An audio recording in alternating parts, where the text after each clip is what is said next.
Today I'm going to show you how to assign competitor numbers to only specific events in Hy-Tek's Meet Manager.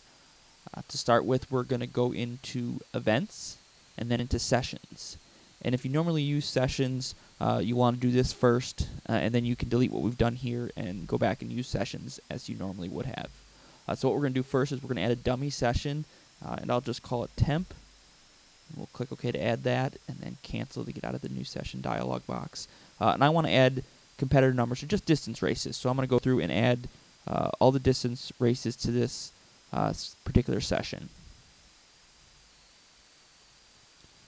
So I click through and add all those, and so those are all, I want competitor numbers for all these races. That's correct. Get out of this window, and then we're going to go into athletes and competitor numbers. And I want them male and female athletes. I'm going to start at 1. You can start at wherever you want. Typically what we'll do is in cross-country season, we'll have a handful of numbers, and then whatever we don't use there, we'll use in the track season. So if we used maybe 500 numbers during cross-country, and I've got numbers starting at 501, I can just click 501 and start at 501. I want to assign them alphabetically by team. I want to separate genders. That's not really that important, but sometimes when you have teams that have separate programs for men and women, that makes it a little easier for packets. We want to skip athletes with no entries. We obviously don't want to give bib numbers to people who aren't competing at all. Make sure this is no selection, otherwise you're going to zero out. And this is the key right here. You come down here to day and select day 1 and click OK. It's going to tell you it's not reversible. You say yes, and 501 to 512 has been assigned.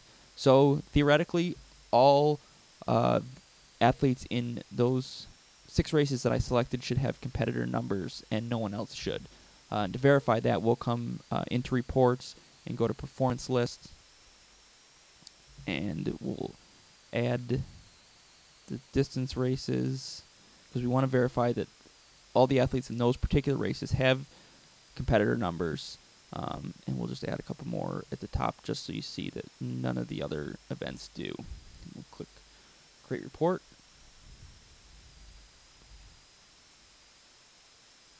And so there you have it. As you can see, girls pole vault, boys pole vault, girls high jump. None of those have competitor numbers, but when you get into the 1500s, they all do.